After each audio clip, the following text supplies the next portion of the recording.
네, 오늘 다 함께 합독하실 말씀은 누가복음 21장 34절입니다. 다 함께 찾으신 줄 알고 봉독하겠습니다. 너희는 스스로 조심하라. 그렇지 않으면 방황함과 술 취함과 생명의 염려로 마음이 둔하여지고 뜻밖의 그날이 물과 같이 너희에게 임하리라. 이날은 온 지구상에 거하는 모든 사람에게 임하니라. 이러므로 너희는 장차 올 이 모든 일을 능히 하고 인자 앞에 서도록 항상 기도하여 깨어 있으라 하시니라. 예수께서 낮에는 성전에서 가르치시고 밤에는 나가 감람원이라 하는 산에 쉬시니 모든 백성이 그 말씀을 들으려고 이른 아침에 성전에 나아가더라. 아멘.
기도하겠습니다. 하나님 감사합니다. 하나님 이 시간에도 귀한 찬양 우리 허락하시고 또 주님 경외하며 경배케 하심을 감사를 드립니다. 오늘 시간에도 말씀을 듣고 전할 때 성령으로 함께 하시고 오직 주의 임자신 앞에 영광 돌리며 찬양할 수 있는 믿음의 귀한 시간들 되게 해 주시옵소서.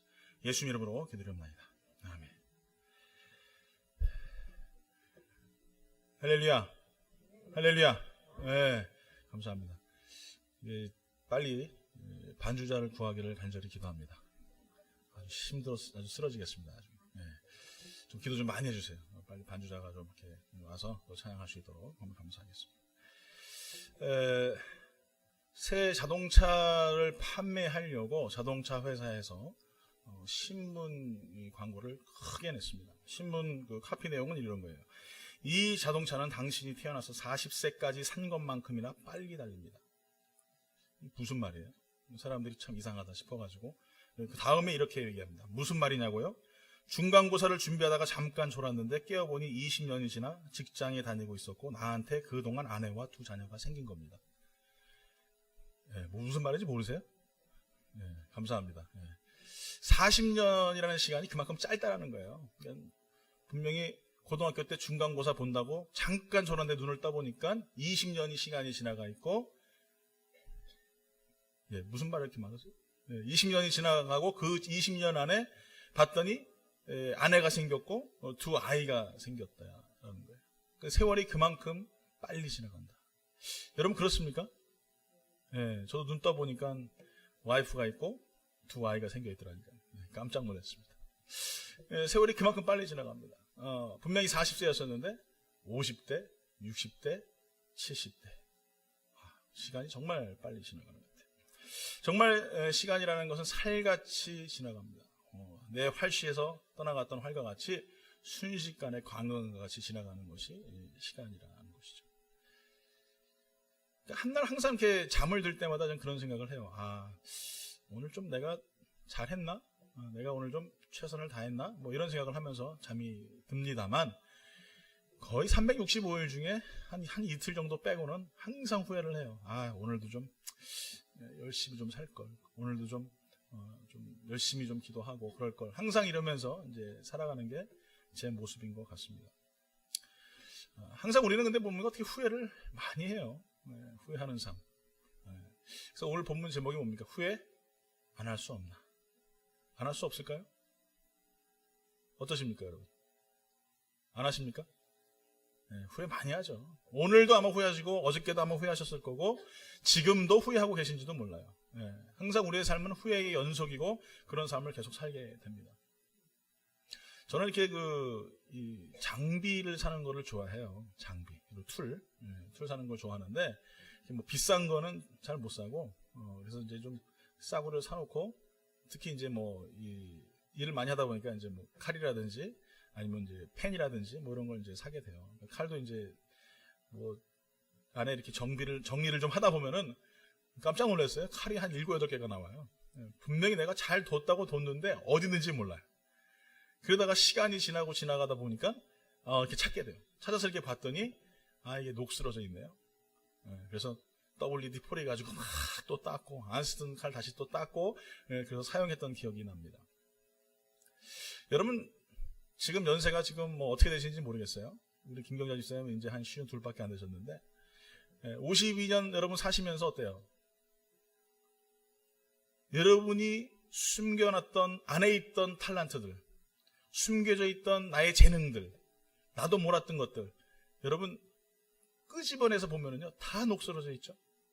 옛날에 소실적에는 내가 이렇게 잘했었는데 내가 옛날에는 참 이런 재능이 있었는데 내가 정말 이렇게 뭔가 남들에게 뭐 말도 잘하고 아니면 남들 잘 웃기기도 하고 아니면 많은 사람들에게 좀 이렇게 화합해주는 사람이었었는데 아니면 내가 뭐 책도 많이 봤었는데 뭐 여러 가지 많은 여러분들이 탤런트들 그 재능들이 있었는데 지금 내가 꺼집어내 보면 다 녹슬어 있죠. 그 재능들이 다 없어졌어요. 어디 있는지 모르겠어요. 그렇죠? 특히 뭐 외모, 미모 하면은 여러분 여기 한미모도 하시는 분들 다 많이 모여 계시는데 매 해마다 거울을 바라볼 때마다 녹슨 내 얼굴, 그렇죠? 녹슨 내 몸매, 뭐 이런 생각 많이 하시잖아요.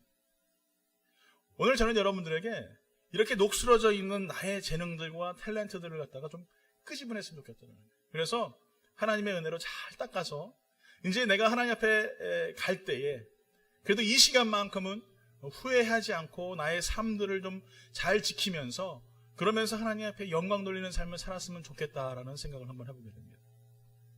물론 인생을 살면서 후회하지 않을 수는 없어요. 너무 많이 후회합니다. 저도 20대 때에 뭐 질풍노도와 같은 시간들을 보내기도 했었고, 뭐 정신없는 삶을 살기도 했었고, 여러 가지 뭐 바쁜 인생들을 살았지만 그 속에서 느꼈던 거는 뭐냐 하면은 지금 제 자녀들을 바라봤을 때 쟤들은 그렇게 후회하지 않았으면 좋겠다라는 거예요. 항상 나처럼 그렇게 후회하지 않는 그런 삶들은 살았으면 좋겠다. 그러기 위해서는 어떻게 되느냐, 지금 내가 후회 없는 삶을 살아야 되는 거예요. 내가 후회 없는 삶을 살아야 내 자녀들도 후회 없는 삶을 살 수 있는 이야기를 해줄 수 있고 또 그런 고백들을 할 수 있다라고 저는 생각합니다. 오늘 성경에서는 우리에게 후회하지 않는 삶을 살기 위해서 두 가지를 말씀하고 계십니다. 첫 번째는 뭐냐면은 조심해야 된다라고 말씀하고 계세요. 조심해야 된다. 여러분, 사람마다 두려운 게 다 있죠. 여러분 뭘 두려워하십니까? 저는 제일 두려워하는 게 이제 쥐하고 뱀이라고 말씀드렸어요. 쥐하고 뱀, 등치 안 맞게 뭐 또 그런 거 가지고 두려워하세요. 그런데 저는 다른 건 진짜 안 무서워요. 뭐 귀신도 안 무섭고 뭐 다 안 무서워요. 하도 뭐 그랬으니까 상관없는데 이 쥐하고 뱀은 그냥 아주 그냥 싫어요. 두려운 게 있어요. 또 어떤 사람은 경제적인 문제 때문에 여러분 두려워하시는 분들 계세요. 경제적인 어려운 것, 참 약점이죠. 또 어떤 분은 질병 때문에 두려워하는 분들 계세요. 또 어떤 분들은 뭐 직업, 결혼, 또 자녀들, 뭐 여러 가지 많은 형태의 모습을 가지고 우리는 두려워하며 인생을 살아간다라는 것이죠. 이 두려움, 이 걱정, 그런데 예수님께서 뭐라고 말씀하시냐면은 그 두려움에 대해서 너가 걱정할 게 아무것도 없다라고 말씀하고 계세요. 마태복음 6장 31절 이렇게 말합니다. 그러므로 염려하여 이르기를 무엇을 먹을까, 무엇을 마실까, 무엇을 입을까 하지 말라. 염려하지 마, 걱정하지 말라 이거예요. 근심하지 말라 이거예요. 두려워하지 말라 이거예요. 왜요? 하나님께서 어떻게 해요? 다 책임져 주시겠다라고 말씀하셔요. 근데 여러분 진짜 두려운 게 있어요. 뭐가 여러분 두려우실까요? 저는 뭐 이런 것들은 잘 안 두려운데 뭐 쥐, 뱀 뭐 이런 것도 물론 이제 두려움의 대상이지만 정말 두려운 게 있다면은 내가 하나님을 잘 믿고 있는가라는 거. 겉으로는 잘 믿는 것 같은데 정말 회칠한 무덤과 같이 내 안에서는 썩은 내가 진동하는 그런 바리새인과 사두개인의 형태는 아닌가라는 것이 가장 두려워요. 또 두려운 것이 있다면 하나님을 찬양함에 있어서 정말 내가 하나님 앞에 신실함으로 찬양하고 있는가라는 거예요. 또 두려운 것이 있다면 정말 사탄이 나를 우습게 보는 존재는 아닌가 하는 거예요. 너 네가 뭐 목사면 뭐 까짓거 뭐 너 아무것도 아니야. 뭐 이런 것들이 저는 두려워요. 또 제 마음이 옥토가 돼야 되는데 돌짝밭이 되고 길가밭이 되고 가시덤불이 되어서 하나님 말씀을 전한다고 하면서도 제 마음에 치유받지 못하고 상처 때문에 말씀을 전하지 못하는 것들, 그런 것들이 두려워요. 모르겠습니다.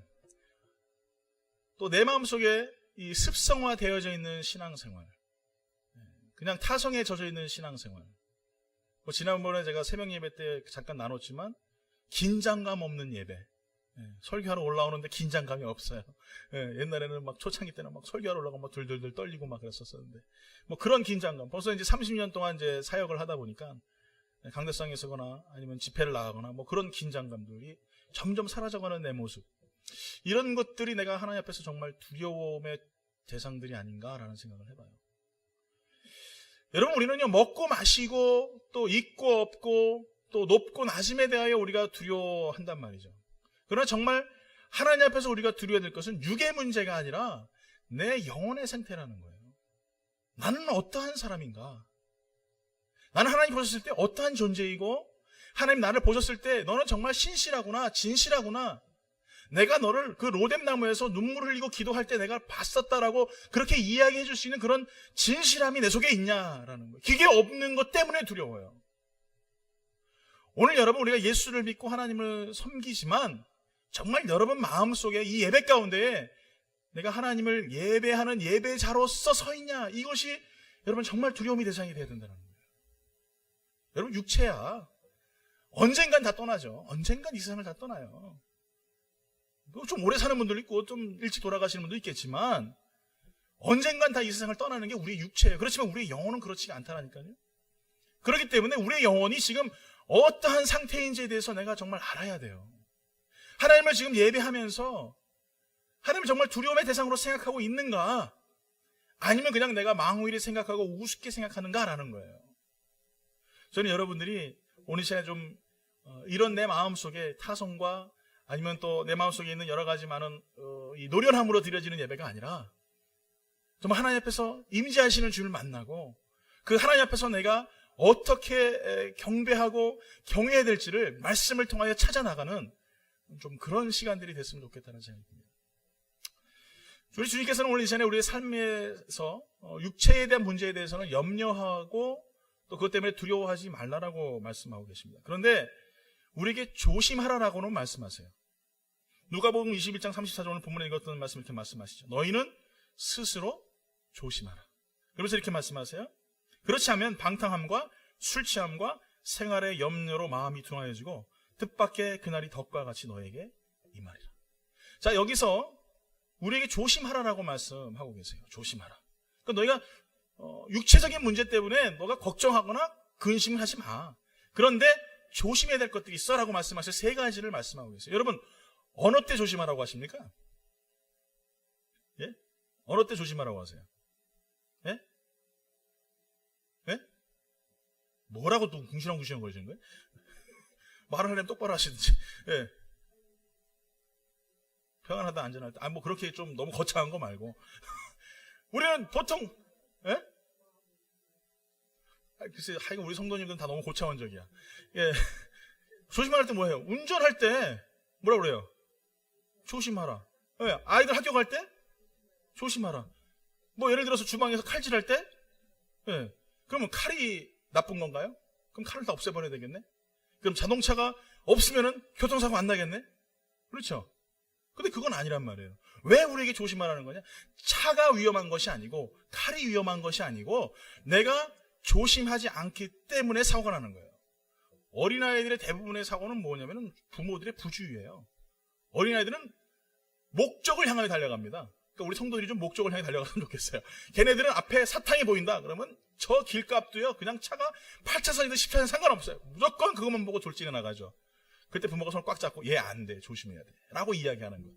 위험한 상황이 찾아왔을 때 우리는 조심하라고 이야기해요. 또 위험한 상황이 찾아올 수 있을 때 조심하라고 이야기해요. 우리는 조심에 대해서 우리 다시 한번 생각해 본다면 왜 주님께서 우리에게 조심하라고 하셨을까? 저는 그래요. 우리 삶 가운데요 사실은 좀 작은 두려움이 있어야 된다고 생각해요. 또 염려도 있어야 된다고 생각해요. 그래야 내가 자극제가 되거든요. 그런데 그게 문제가 아니라 그 염려에 사로잡힌 나, 그 두려움에 사로잡힌 나, 그것 때문에 나의 영혼이 성장하지 못하는 거예요. 아시겠습니까? 오늘 주님께서 우리에게 말씀하시는 그것에 사로잡히지 말라 이거예요. 염려가 나쁘거나 두려움이 나빠서가 아니라 그 염려와 두려움 때문에 내가 하나님 앞에 서지 못하니까, 내가 온전한 길을 가지 못하니까, 그러니까 조심하라 이거예요. 오늘 세 가지로 말씀하십니다. 말씀하시면서 뭐라고 말씀하시면 스스로 조심해야 된다 이렇게 말씀합니다. 그 누구도 조심에 대해서 할 때는요 이야기하지 않아요. 말만 이야기해 줄 뿐이지 누가 조심해야 돼요?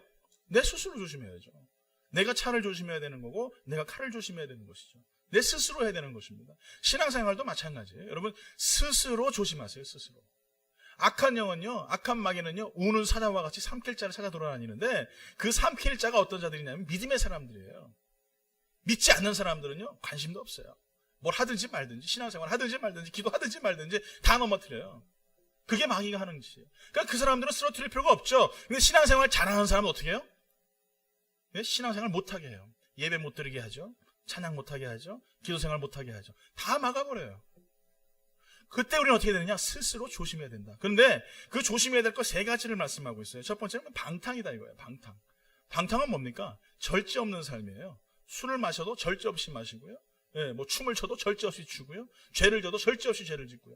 뭐 물론 다 그것이 나쁜 거지만 이 절제가 없는 삶을 살아가는 것이 이게 방탕이다. 자, 그러면은 우리가 신앙생활도 비춰봤을 때 어떨까요? 집에 남편은 밥도 하나도 안 해주면서 교회 와가지고 미친 듯이 기도만 해요. 예? 그리고 남편 보고 뭐라고 얘기하냐면 마귀 새끼라고 얘기해요. 마귀야 예수 이름으로 물러갈지어다. 그러면 그때서 뭐가 날라와요? 주먹이 막 날라오고 막 그렇게 되는 거예요. 한국에서 그렇게 배워왔어요. 여러분, 우리 신앙도 그게 방탕이에요. 절제가 없기 때문에 그런 거예요. 무엇을 하든지 규모 있게 하셔야 되는 거예요. 여러분, 남편이 마귀 새끼입니까? 아내가 마귀 새끼입니까? 왜 그런 소리를 해요? 얼마나 심각한 문제? 그건 아니죠. 여러분, 우리가 신앙생활하고 기도생활하고 말씀생활하는 건 굉장히 중요해요. 정말 중요한데 그 속에서 내가 규모가 있어야 된다. 직장생활 열심히 하세요. 가정생활도 열심히 하시고 남편 밥도 잘 챙겨주세요. 할렐루야. 네. 또 아내분들, 남편분, 아내 너무나 많이 끔찍이도 사랑해주세요. 목소리 작게 하세요. 약간 크게 하더니. 네. 네? 여러분, 규모가 있어야죠. 그러면서 어떻게 해요? 그렇게 사랑해주고 그렇게 밥 잘 챙겨주고 그렇게 하는데 너 교회 가지 마. 이러겠어요? 안 하니까 교회 가지 말라고 그러는 거지. 그래요? 안 그래요? 그렇죠. 맞아요, 여러분. 저는 하나님을 두 번째로 두자라고 말씀드리는 게 아니에요. 그리스도의 영광을 가리지 않기 위하여서 내 삶에 규모가 있어야 된다 이거예요. 신앙생활을 잘하고 은혜생활을 잘하고 말씀생활을 잘하는데 직장 가면 사악한 사장이야. 되겠어요? 예? 직원들 봉급 착취하고 예? 뭐 일했는데 너 일 안 했다고 막 그러고 예? 그냥 그럼 되겠어요? 안 돼요. 직장 갔는데 어디든지 가면 트러블 메이커야. 저 사람만 나타나면요 가십하고 말이에요. 예? 사람을 갖다가 이간질 시키고 막 힘들게 해요. 저 사람이 예수 믿는 사람일까요? 사람들이 봤을 땐 절대 아니에요. 오늘 저는 이 시간에 방탕이라고 말씀드렸는데 지금 한국 교회가 이렇게 방탕해요. 절제가 없어요. 하나님 말씀 안에 서지 못하고 기도 안에 서지 못하면서 겉으로는 예수 잘 믿는 것 같은데 밖으로 봤을 때 많은 사람들이 예수 믿는 사람이라고 이야기하지 않아요. 개독교라고 이야기하죠. 오늘 저는 여러분들의 삶 가운데서 여러분 절제가 있는 삶을 살길 예수 이름으로 축원합니다. 그래서 정말 그리스도의 영광을 가리는 일이 있다면 여러분 조심하셔야 돼요. 내가 무엇을 하든지 무슨 말을 하든지 항상 조심해야 돼요. 예수 믿는 사람이기 때문에 조심해야 되는 거예요. 예수 안 믿으면요 아무 말 해도 상관없습니다. 예수 믿으면요 아무렇게나 행동해도 상관없어요. 어차피 지옥 갈 거니까. 근데 예수 믿는 사람이라면 말 한마디도 정말 절제 있게 해야 되고요.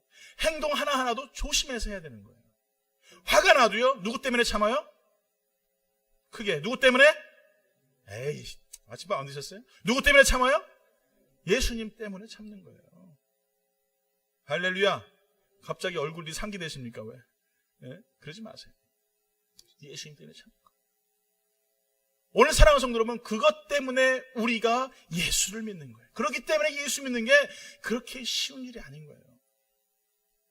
오늘 사랑하는 성도 여러분, 여러분 삶 가운데 절제 있는 삶을 통하여서 하나님께 영광 돌리는 그런 복된 성도가 되길 예수 이름으로 축원합니다. 두 번째로 뭐라고 말씀해요? 술 취하지 말라 이렇게 말씀하면서요. 술에 취하는 삶. 우리가 지난주 성경 공부에 이제 말씀드렸는데 오직 너희가 술에 취하지 말고 어디 취하라? 예, 성령에 취하라 이렇게 우리가 배웠어요. 그러면서 술 취하는 거에 대해서 우리가 말씀을 잠깐 드린 적이 있습니다. 술 좋아하십니까? 안 좋아하세요? 예, 그런 분들이 좋아하시더라고. 예. 예, 뭐 술 남자분들은 뭐 대부분 좋아하시죠. 예, 뭐 그냥 왜 좋아하시는지 모르겠어요. 근데 문제는 뭐냐면은 술을 마시는데 어떻게 해요? 내가 술을 먹고 그 다음에요?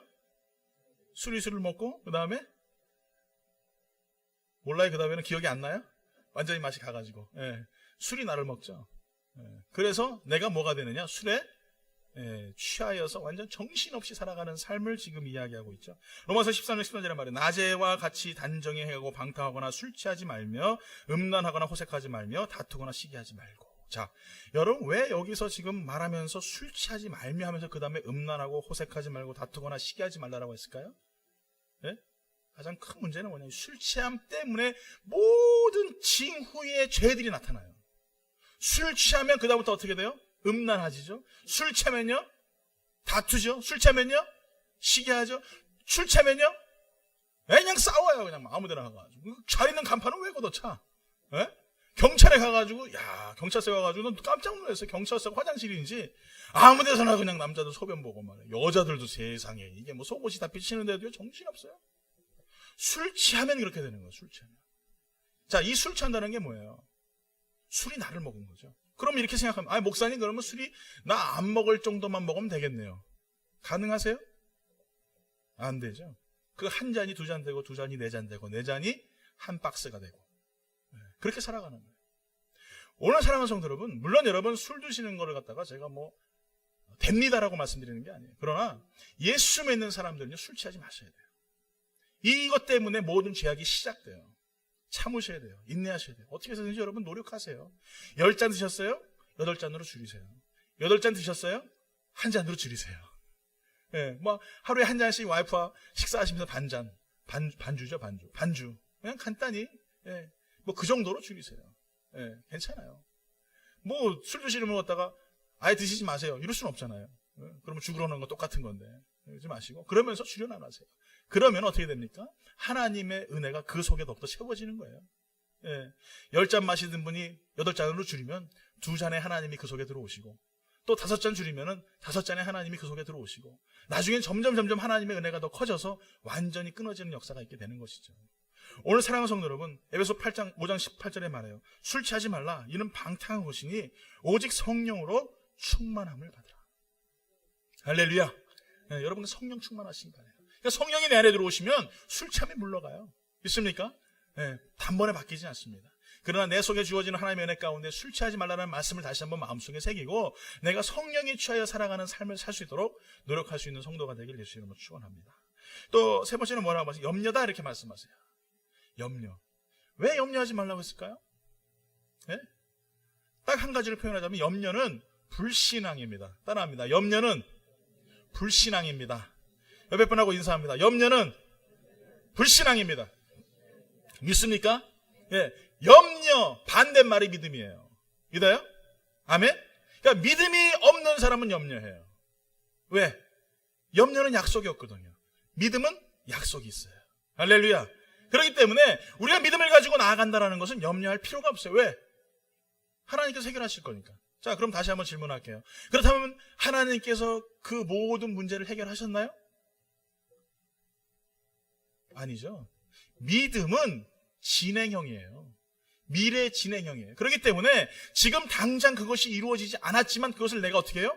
약속을 믿는 거예요. 내 몸이 아파요. 내 몸이 너무 힘들어요. 사업이 잘 안 돼요. 너무나 지쳐요. 피곤해요. 모든 환경이 어려워요. 그런데 기도함을 통해서 하나님의 약속의 말씀, 그 믿음을 내가 끌고 땡겨와서 내 말씀으로 내가 믿고 지켜나가는 거예요. 그런 사람에게 염려가 있겠어요? 없죠.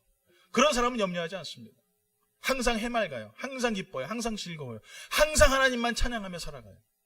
그렇게 될 수밖에 없어요. 왜? 그 믿음이 나의 인생의 모든 것을 다 광범위하게 잡고 있기 때문에 그 약속의 말씀을 가지고 나아갈 때 염려하지 않는다는 거예요.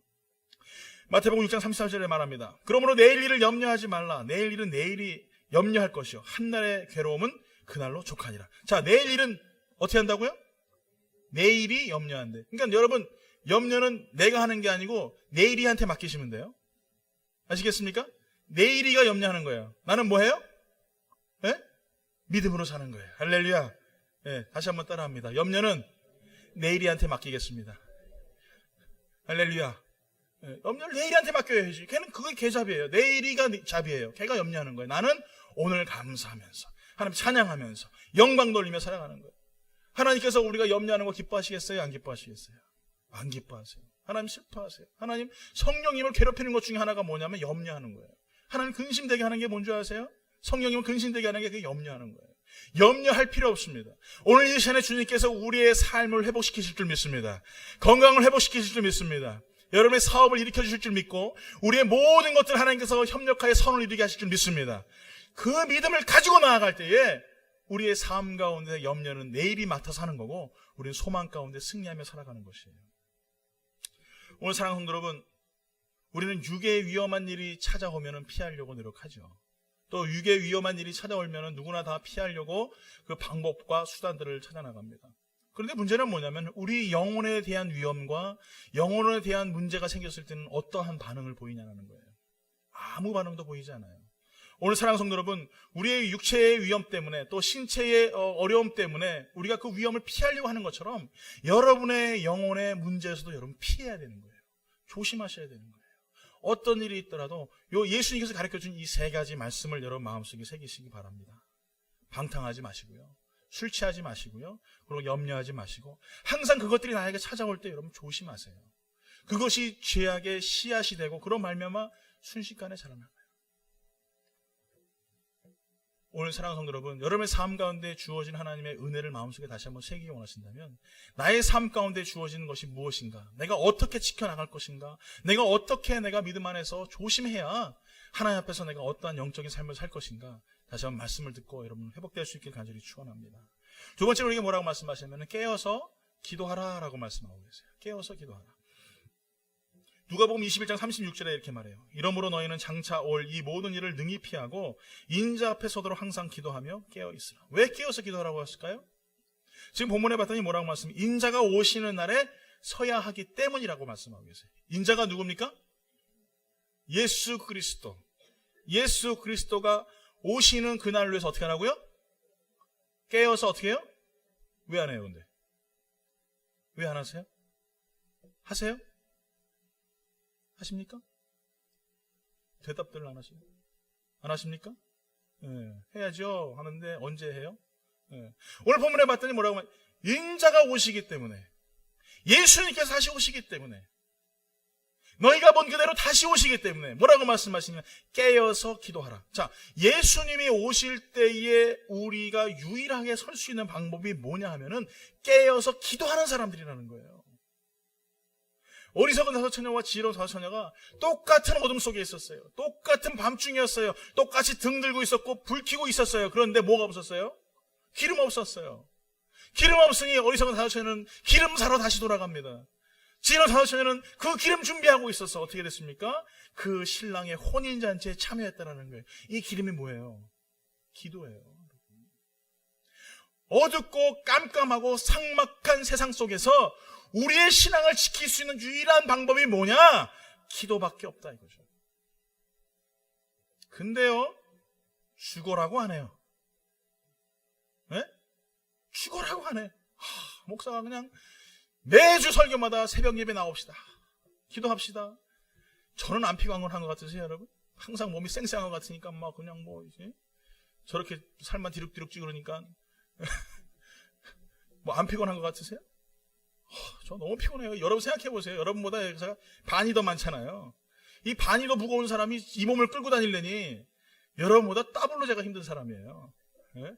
얼마나 피곤한데. 그런데 여러분 새벽에요. 눈 비비고 일어나서 하나님 예배 드리고 정말 피곤한 육체 가지고 말씀 전하고 앉아가지고 이 기도하고 딱 일어나서 나가면요. 얼마나 상쾌하고 기분이 좋은지. 어느 때는 제가 어떻게 교회로 왔는지도 몰라요. 비몽사몽간에 막 와가지고 와보니까 파킹장에 있고 뭐 그런 적도 있어요. 오늘 여러분 그 맛을 모르는 사람은요 말을 하지 마세요. 옆에 분으로 인사하세요. 그 맛을 모르면 말을 하지 마세요. 네? 네, 빨리 인사해요. 왜 그런 거 안 해요? 하라만 해야지. 아니 뭐 맛을 알아야지 얘기를 하지. 예? 안 그래요 여러분? 뭐 맛을 알아야지 무슨 맛인지 얘기는 하지. 뭐 말이 통해야 말이 되는 거지. 이게 뭐. 예? 여러분 기도하는 사람은요. 그 기도의 맛을 알아요. 기도의 맛을 아는 사람은요. 그 기도로 살아가는 거예요. 믿습니까? 아멘? 그러니까 화요일부터 새벽 예배 할렐루야. 예. 아멘 했어야지. 아멘 다 지켜야 되는 거야. 나오세요 여러분. 나오세요.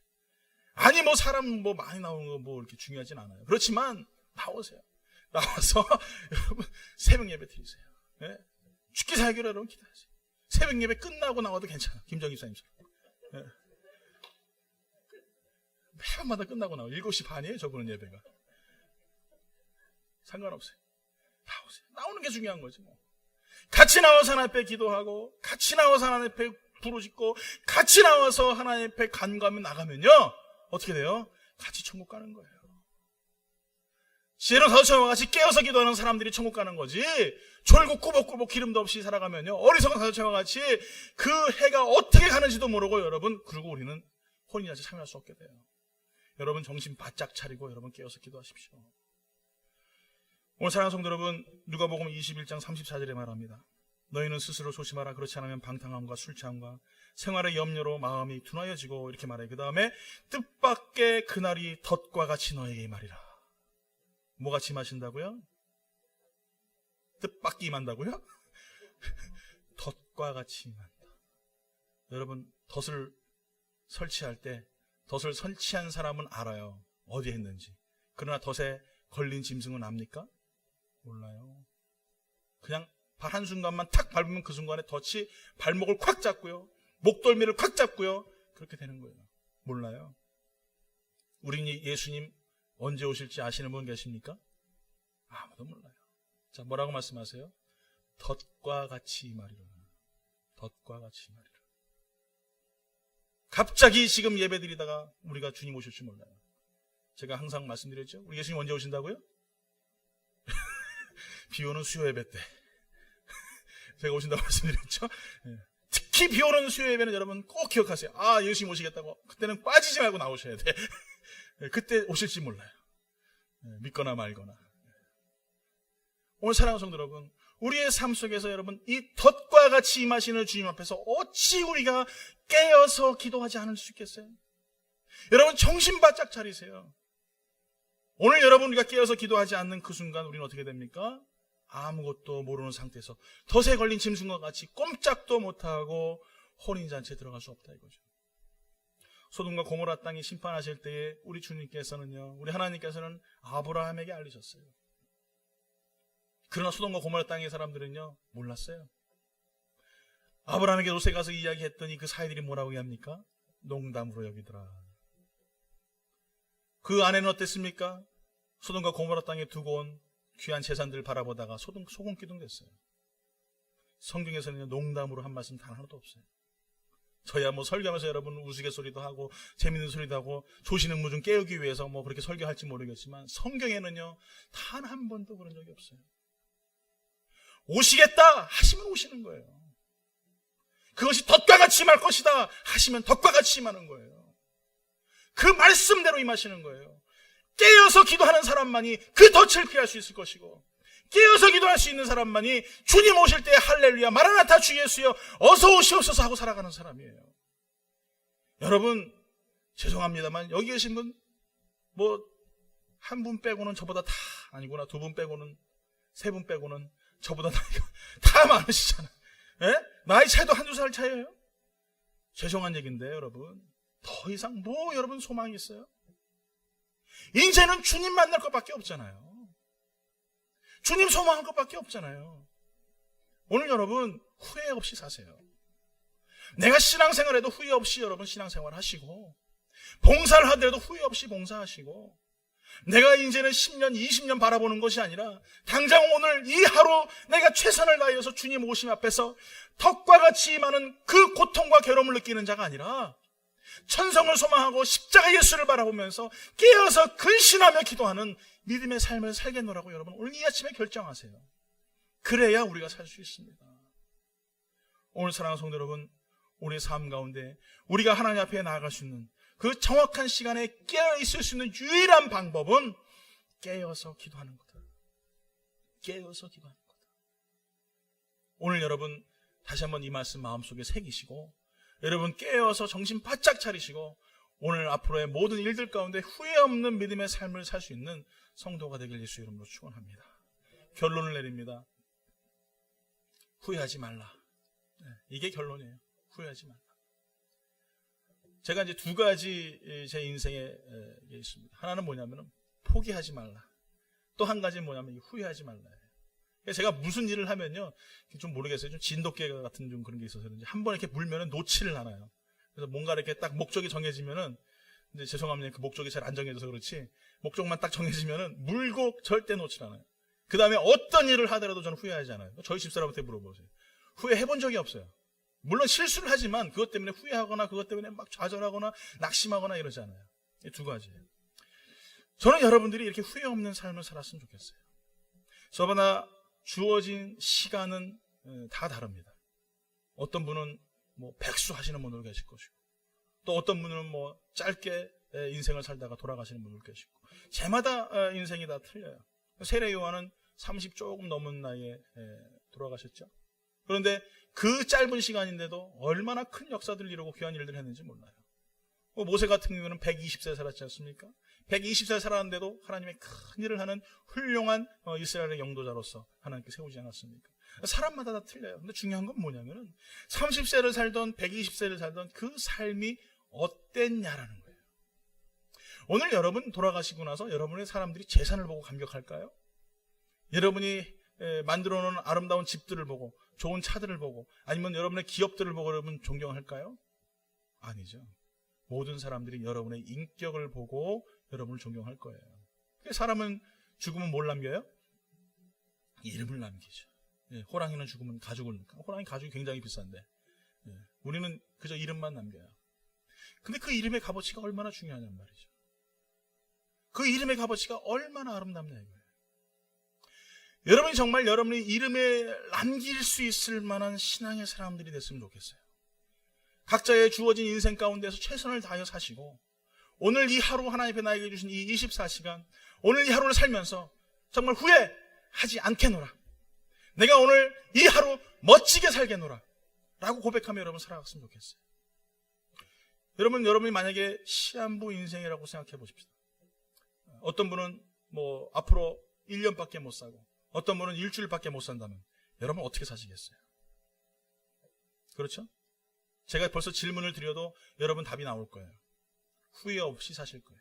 열심히 사실 거예요. 최선을 다해 사실 거예요. 오늘 이런 것처럼 주님께서는 분명히 우리에게 제한적이고 한시적인 종말론에 대해서 이야기하고 계세요.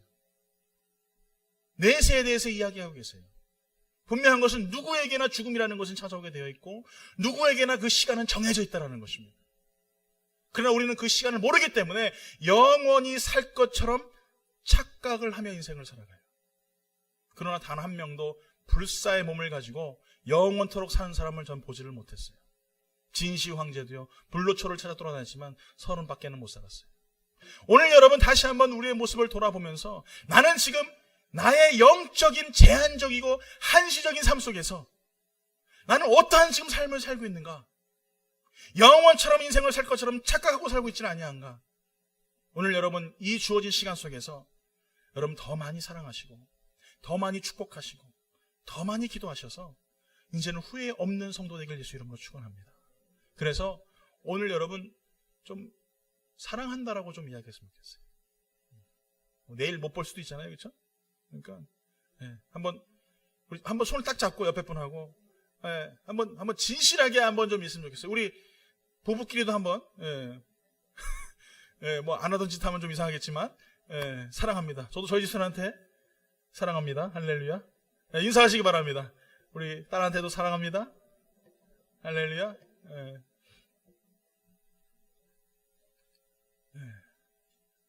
오늘 여러분 한번 이렇게 사랑했으니까 우리는 후회 없을 줄 믿습니다. 그게 성령 충만이에요. 다른 거 있잖아요. 성령이 임재하시면 사랑이 넘치고 성령이 임재하시면 축복하게 되고 성령님이 오시면 은혜가 넘치니까 다 품어주고 그럴 수 있지 이해하고 넘어가는 거. 이게 성령 충만이지. 뭐 다른 게 있습니까? 오늘 사랑하는 성도 여러분 다시 한번 내 마음속에 후회 없는 삶을 살기 위해서는 어떻게 살 것인가 고민해 보세요. 여러분 솔로몬이 그럼 어떻게 생각하세요? 뭐 대단한 사람이죠. 아버지의 후광을 입고 부와 명예와 권력을 다 누렸던 그 훌륭한 사람이 마지막에 죽으면서 전도서에 뭐라고 쓰겠었어요? 헛되고 헛되고 헛되도다. 부와 명예와 권력과 모든 힘이 다 헛되고 헛되고 헛되도다.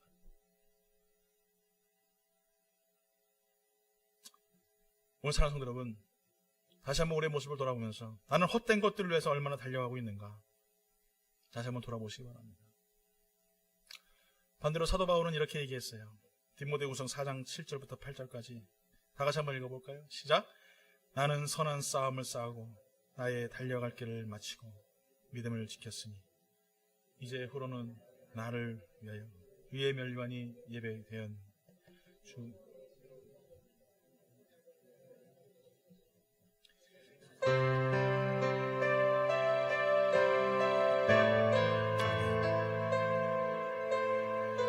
여러분 이 고백들이 여러분의 고백이 되길 간절히 소원합니다. 다 같이 연습을 찬양하고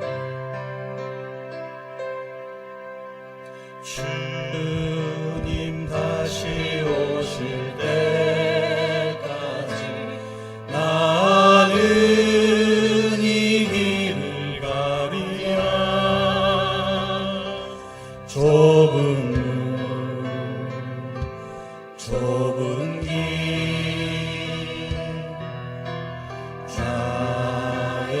십자가 지요. 다시 한번 고백합니다. 주님 다시 주님 다시 오실 때까지 나는 이 길을 가리라. 좁은 길 나의 십자가 지고 나의 가는 이 길 끝에서 나의 가는 이 길 끝에서 나는 주님을 보리라.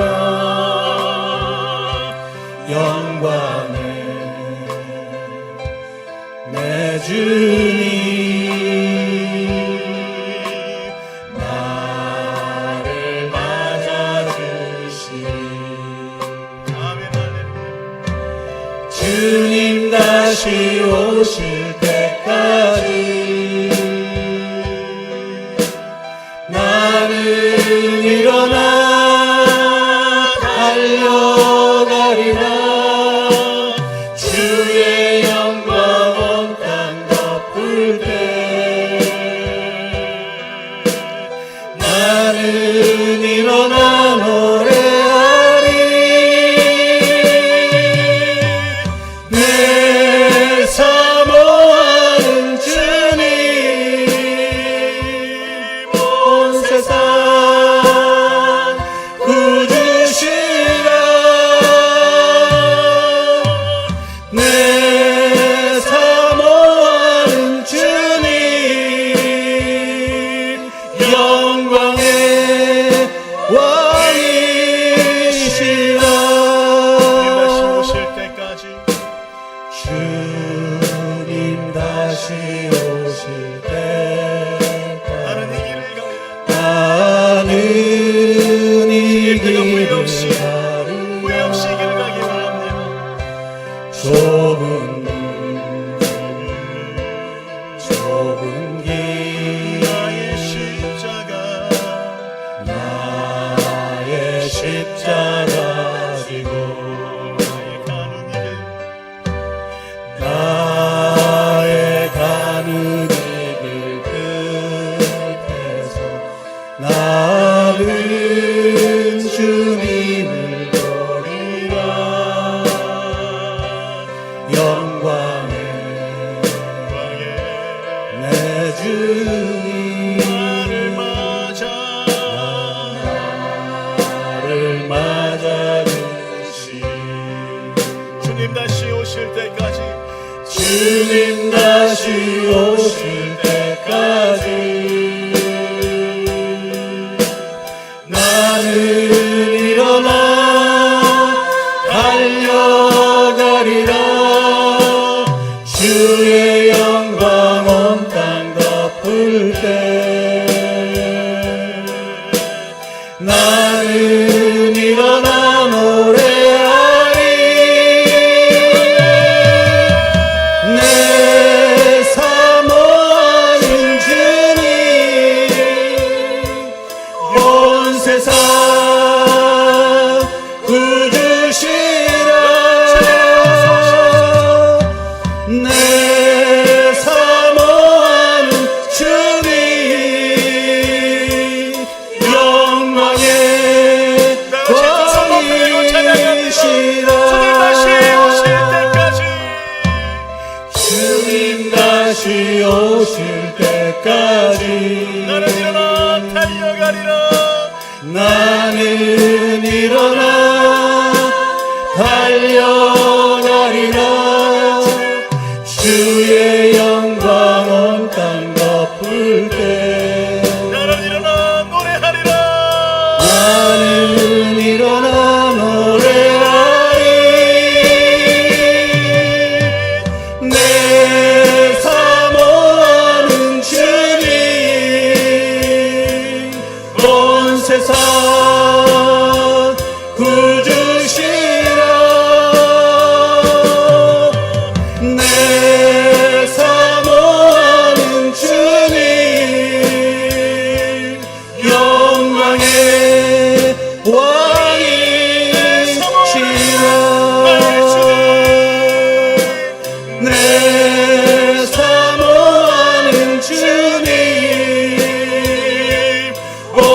세상 굳으시라 내 사모하는 주님 영광의 왕이시라. 사랑하는 성도 여러분, 다시 한번 여러분에게 도전하기 원합니다. 여러분 어저께까지 살았던 것은 여러분 잊어버리십시오. 오늘부터 여러분 후회 없이 사시기 바랍니다.